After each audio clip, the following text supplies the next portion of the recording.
It's a very touching story. It also shows the love of Allah subhanahu wa ta'ala, the power of Allah subhanahu wa ta'ala. Never ever underestimate the power of Allah.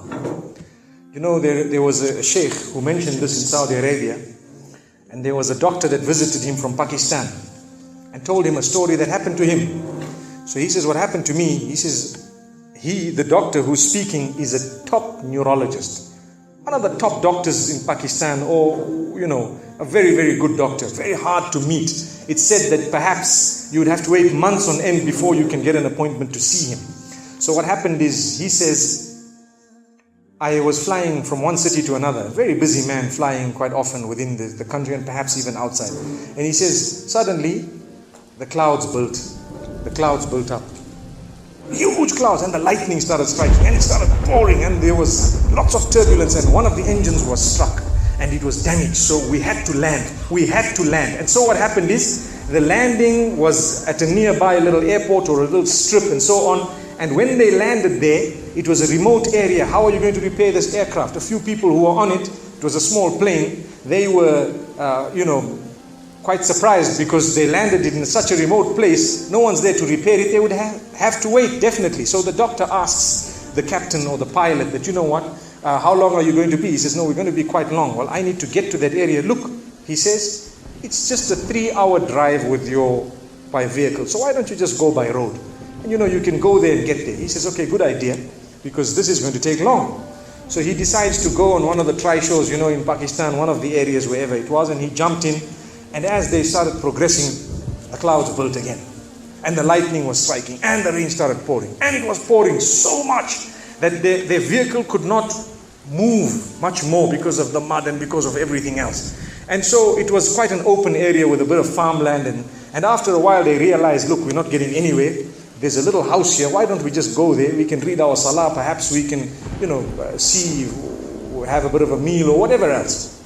And they decided to knock the door. Strange people, strange land, far off, out in the rurals. And so he knocks the door, and he's got his little bag and everything, and he walks in.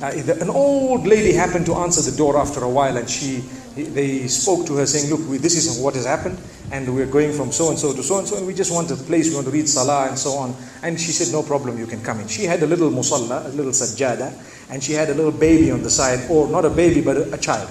And the child, every little while, she's actually checking on the child, and she's sitting on that musalla, making dua and reading her own salah. These people fulfilled their salah, did whatever they had to. And when they were about to leave, they spoke to the old lady saying, thank you very much, jazakumullah khair, and so on. And, we're going, what's happening to this child, So the woman says, look, the child is an orphan. And the child is unwell, not well at all, very sick. And we've been to all the doctors around. And subhanallah, I'm the grandmother of this child. The doctors have told us that there is only one specialist around who can help this child. And we tried to make an appointment, but they asked us to come 6 months later. And it's far away. I've been making dua to Allah ever since that day. Ya Allah, make it easy for us. The child is sick. Make it easy for us, Ya Allah. So the man says, what's the name of that specialist? So the granny says, he's Dr. Ishan. Immediately this doctor burst into tears. Straight away, he burst into tears. Why are you crying? Your dua has just been accepted. For your dua, the thunder came, the lightning came, the engine struck, we came down, we came on the road, the rain came again and stopped us and so on. And do you know what?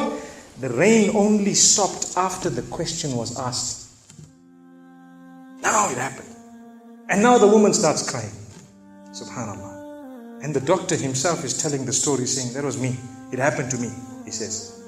And he says, I learned that Allah's armies are beyond limits. Allah uses whatever He wants to get what He wants done. It's over. Where in the wildest of the dreams of this person would they have felt or believed that the top man, whom it is semi-impossible to see without big appointments, would actually be driven all the way to the door, knock the door, come in here, read some salah, and they would have to serve the child here. Amazing. Wallahi, it brings tears to the eyes. But the reason I share it with you, every one of us has needs for Allah subhanahu wa ta'ala. Just keep calling. Just have yaqeen. Have conviction. If it is meant, it will definitely come in your direction. You know, we use the term by hook or crook, but I don't want to use that today. I want to tell you, by the mercy and power of Allah subhanahu wa ta'ala, it will happen. It will come to pass. May Allah subhanahu wa ta'ala bless us. May He open our doors. May He grant us all shifa. And may He make us firm believers that for Him, nothing is impossible. Wa sallallahu wa sallama wa baraka ala nabina Muhammad.